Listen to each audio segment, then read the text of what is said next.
I'm the evil supporting actress in an old-school CEO novel, but I've woken up. I'll leave the brainless catfighting to someone else. If you want to be the boss, you'd better be the boss yourself. Still, could the male lead please put on a shirt first? It was night. Moonlight poured in like water. The crystal chandelier above her threw shards of light, and Naomi blinked awake. This was day one of her new life. Yesterday she had collapsed at work. When she came to, a full extra storyline lived in her head and a hologram calling itself system hovered in front of her. The truth. Her world was a cookie-cutter romance. The CEO's sweetheart, the heroine, Bella, was a rookie secretary in Dylan's company. And after a string of cutesy accidents, the cold, domineering CEO lost his heart to her. Naomi herself was the villainess who, armed with family power and a fiancé label, bullied the girl at every turn. Red wine dumping, locking Bella in a bathroom overnight, childish stuff. Finally she would plagiarize Bella's jewelry designs, get exposed by Dylan, fly into a rage, and try to run Bella over. Dylan would stop the car, she would land in prison, and the loving couple would pop out triplets. Naomi brushed the call bell on her headboard. In under a minute the butler tapped on the door. He stepped inside, and Naomi said, "Martin, I need a file. Name is Bella, senior at Eastbrook, jewelry design major." "Yes, miss." Martin never wasted words. He simply acknowledged the order. Next morning a thick folder arrived, chronicling every traceable fact of Bella's life. Naomi fingered the crisp pages. Her expression darkened as she read. The standard romance package: sick mother, gambling father, little brother who lies like a rug, and the perfect daughter who keeps the family afloat. Naomi's gaze clung to Bella's college record. Every year since freshman orientation she had pocketed the national scholarship and swept every award in sight. She flipped to the meet-cute scene described in the novel. The clueless coffee shop bunny who splashes a $700 shirt and, insisting on paying for it, ends up the CEO's personal secretary. Naomi's fingers drummed the desk, a habit she didn't notice. Abruptly she set the file aside, went downstairs, and drove to Moonrise, the cafe where Bella worked part-time. If she wanted a happy ending, she had to rewrite the story from the ground up. Inside, Bella darted between tables like a pocket-sized sun. Naomi ordered a cappuccino, not because she enjoyed bitter coffee, but because it was the most drinkable option. After 10 minutes of watching, she unpinned a single small pearl from her handbag and let it roll to the floor. Bella approached with the steaming cup. As she leaned to set it down, her sneaker's sole hit the pearl. The shoe shot forward. The cup flew. Naomi caught Bella before she hit the tile and let the coffee soak her own silk dress and crocodile bag. At that exact moment Dylan pushed through the door. "What do you think you're doing?" he barked, yanking Bella backward. "Sir, I'm so sorry. I'll apologize and pay for the damage," Bella said, eyes shining as she looked straight at Naomi. Naomi opened her mouth to say forget it, but Dylan cut her off. "Pay? With what? That outfit costs more than you make in a year. Get your manager out here." Bella's eyes reddened at the words a year. The manager hurried over. "Ma'am, we'll fire her immediately and give you a year of free drinks. Please accept our apology." He spoke to Naomi, but his eyes kept flicking to Dylan, as though only the man's absolution counted. "Enough," Naomi snapped. "Dylan, you've been yelling since you walked in. Whatever happened to basic manners? Or do those only apply when you're talking to billionaires? And you," she turned to the manager, "you can discipline your staff however you like. But when you apologize, look at me, not some spectator." She took Bella's wrist and walked out, leaving Dylan bewildered and the manager stung. Inside the car, the sweet reek of coffee mingled with the AC. Both of them were splotched with it when Bella finally spoke. "Miss, I'll pay for the clothes. Just give me the receipt. Here, keep my student ID until I do." Naomi accepted the card without comment. "Bella, jewelry design major." "Yes, I'm top of my class. I swear I won't disappear."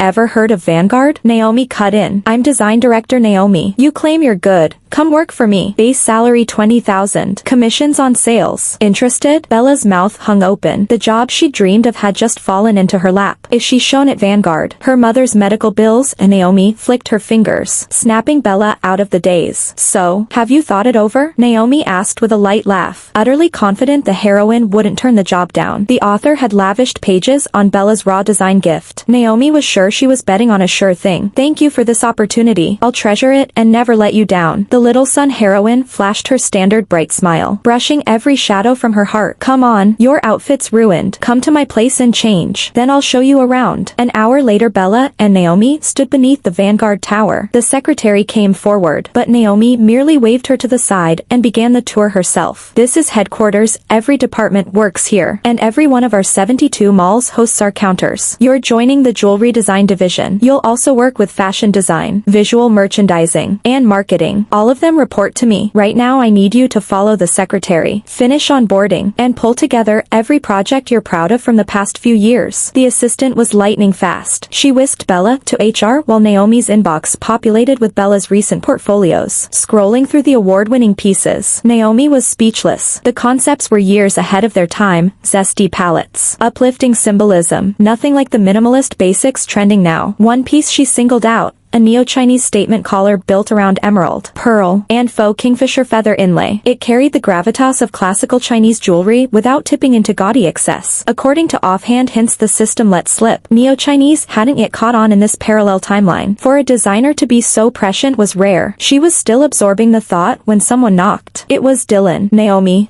He hovered, uncertain whether to speak. Dylan, we've known each other forever. If you can't spit it out now, when will you? Naomi arched a brow, relaxed as always. He drew a slow breath and stepped closer. I'm sorry, little Na. I don't know why I said what I did at Moonrise. I only wanted to see if the coffee burned you, but it came out as yelling at that barista.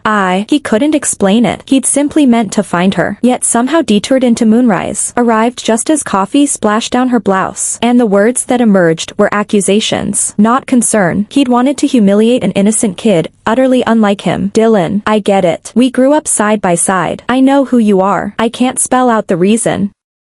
But remember, always follow your real heart. Naomi delivered the cryptic counsel while holding his gaze. Perfect timing, I need to talk to you. She ushered him to the sofa. Our families have partnered for ages, and for bigger profits they arranged our engagement. Today, I want a straight answer. What do you honestly think of that contract? And, opinion, he'd never entertained the idea. The betrothal had always been a fact. A corporate lubricant, yes. An opinion, we already have every material advantage. Do we need a marriage to reinforce it? Or can we each climb higher on our own, making the engagement nothing but handcuffs? I don't want to wake up someday and hear you say I'm nice and unsuitable. Hell, maybe nobody has to pair off at all. A chill shot down Dylan's spine, as if a bullet had punched straight through his heart and set every vein on fire. In business he prided himself on being ruthless, yet love had never entered the equation. He'd simply accepted that an empire required an equal match and an heir, so he treated it as duty, never asking whether he wanted love or had to live by ancestral script. Suddenly he remembered how he once lived for basketball, dripping sweat on the court with his buddies. The complete collector's set of slams still lined his study shelves. When had he last touched a ball or cracked those volumes? He couldn't recall. Dazed, Dylan drifted out of Naomi's office, bumping into Bella and the secretary on their way back. He murmured an apology and kept walking. The little son heroine hurried in, eyes sparkling as she looked at Naomi. Naomi laid the printed jewelry render on the desk. I've reviewed this piece in detail. It can headline your debut collection. We still need to refine the details and plan the launch, so we'll collaborate. I'm convening a product meeting in an hour. Prep your presentation. See you then. Got it, Director. Bella answered without hesitation. On the trip back the secretary had briefed her on Naomi's pace and how the design pipeline worked. So Bella slipped into gear instantly. Team, this is Bella, our new jewelry designer. You'll be working together. I've circulated her portfolio. I believe Neo-Chinese will ignite the next domestic wave, so I need everyone synced. Let's ride this moment and turn it into the next big thing. As director, Naomi only had to orchestrate the departments and get people to cooperate. So after giving instructions she simply sat to the side and let each division speak in turn. Ding. Side character happiness index has reached 40%. Keep pushing. Host. The robotic prompt struck Naomi as absurd. Since when did her happiness need auditing? She cornered Dylan and pitched the partnership. You know my standards, she said, sliding a thick, color-coded binder across the table. I don't waste time on fluff. Design and strategy had burned midnight oil for 2 weeks to build that deck. She signaled Bella, who stepped up and clicked the presentation remote. The heroine talked non-stop, and Naomi could see why. In half a month Bella had not only fit in, she had outperformed veterans. Short on experience, she overflowed with ideas, talent that no amount of grind could replicate. Before Naomi ever woke up, Bella had single-handedly shouldered half the company. Giving her more runway now was just good succession planning. And, hey, both she and Dylan had plot armor, so together they should move mountains. Their auras shimmered so brightly Naomi's eyes bounced between them like a spectator at a tennis match. Dylan, here's the snapshot, she said. Jewelry, apparel, full visual merchandising, all designed by us. Rolled out through your Arcadia malls. TV spots, events, brand ambassador Twitter pushes. Bella radiated like a spotlight, and Naomi wondered, Did this girl really picture herself as some stay-at-home secretary? Or was that a cosmic joke? Because the person dazzling them right now looked born for center stage. That night Dylan tossed so hard he finally gave up, pacing the dark room while Naomi's pitch replayed in his head. Every time she had said, "big money," her eyes lit up like Vegas. He recognized the glint. He'd seen it the first time she watched him close a deal. Part pride, part hunger. Seasons had changed. And somewhere along the line he'd forgotten who Naomi actually was. He backed into the nightstand. A framed photo wobbled and fell. In it, 5-year-old Dylan hugged an even tinier Naomi, staring down at her with frozen gravity while she giggled at the camera, their parents' joke of a betrothal. He replayed her question. "Do you even like me?" Duty and guilt no longer fenced him in. Stripped to pure feeling, he still saw her sparkle. Confident, gorgeous, poised, ready to grind for whatever she wanted. For the first time, he dreamed of her. His wrists were tied behind him as Naomi knotted satin rope with professional care. She wore a tailored power suit, stiletto pressing absently, deliciously, on his stomach. Dylan had swiped a brush of her copper rose shadow. The tint at his tear duct made him look fragile, breakable. Naomi traced his cheek, leaned in, and the phone screamed him awake. The caller ID said Naomi. "Deep, check the report I just texted," she said. Dylan opened the file while the call was still live. The numbers were the best he'd ever seen. And with the positive cultural spin they'd baked in, heritage meets modern, sales across every store were glowing. Not just jewelry counters. Even the food courts were slammed. "Naomi, can I see you tomorrow?" he asked softly. "Obviously, we're hot right now, but rivals will drop copycat campaigns by next week. We need to ride the wave and lock in mind share. I've asked Bella plus a few design and PR leads. You bring your planning director." She kept assigning tasks until Dylan felt like he was serenading a brick wall. The wind tasted sweet and showed her a fresh vein of gold.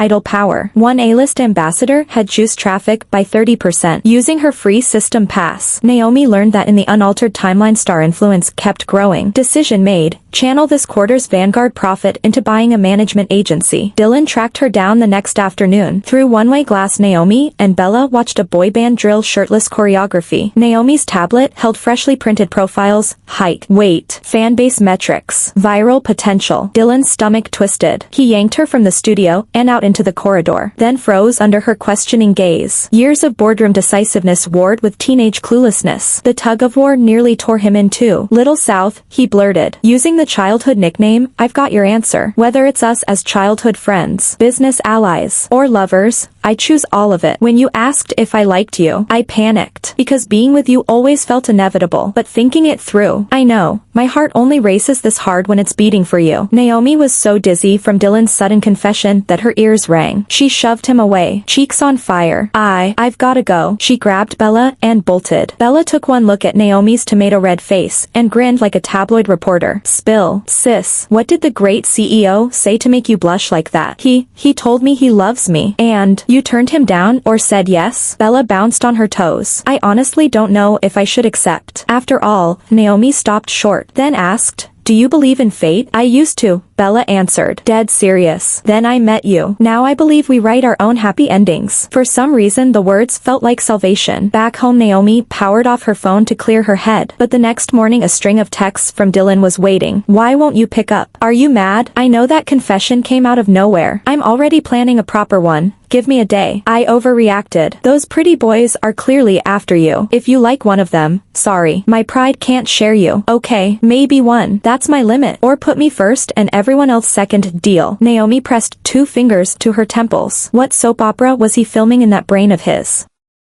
Last night she kept replaying Bella's line, "We write our own endings." Before the system appeared she'd never thought of herself as a side character, and even after it showed up she'd refused to follow its lousy script. Bella wasn't the wilting damsel the novel described either. She was a rose, thorns and all, laughing in a gale. Ding. Supporting female happiness index, 80%. Keep going. Naomi still had no clue what the stat actually did besides reminding her she was, in fact, deliriously happy. She rang Dylan. "Naomi, forget everything," he blurted, voice ragged. "I don't want you with anyone else. There is no one else. Go splash cold water on your face and rest. I'll be there in 20. She hung up, grabbed her keys, and on the way stopped for a clutch of baby's breath. Dylan met her at the gate the instant her car pulled in. He must have been watching the road all night. Naomi lifted the flowers and pressed them into his hands. These are from me. Consider this. Naomi officially asking Dylan to be hers. Let's do this right. His hair stuck up like a haystack. Eyes bloodshot. When the words registered, they filmed over. He yanked her into his arms. Heart finally docking. Then he bent to her height and kissed her. Slow and claiming. When they broke apart, he produced a black silk ribbon. Ever since that dream, he'd wanted this. He knelt, bound his own wrists, and looked up at her with raw hunger. Right as the moment caught fire, Naomi's phone buzzed. Bella. Vanguard. New season concept locked. I'll pitch tomorrow. Ding. Supporting female happiness index. 100%. Pseudo-novel patch complete. System exit in 3, 2, 1. Bella's side. Later. I have a secret. I live inside a fake world. Everything contradicts itself. Dad would swear he's saving for my new dress, then stride off and gamble the money away, except he never touched a card table. He just vanished into that room. My little brother bought me a fountain pen with his New Year money, then spun around and tried to shred my homework the next second. Mom cooked breakfast laughing one day, and lay terminally ill the next. Half of my life is glitch. I tried calling the cops. No one ever came. I tried tying Dad up with rope. He dematerialized mid-knot. I got used to it. A wind-up toy living on half joy, half ache. When college applications opened, I kept choosing the cheapest major. Yet every printout read jewelry design in unerasable ink. At least I could fight for a national scholarship. Then came Naomi. She took my hand and asked me to design for her. And for the first time the agree button was mine to click. That night Dad smiled like old times. No one said it aloud, but we felt the invisible wall crack. I clung to Naomi, terrified the miracle would evaporate without her. I drank in every lesson, grew at light speed. She asked, "Do you believe in fate?" I almost said yes, almost surrendered. Thank every star I met her. Thank her stubborn fire I can now hold the pen that writes my life. Then one afternoon I heard it. World character will deviates from preset trajectory. Control channel offline. Finally. I'm no one's program. Finally. I own every next second.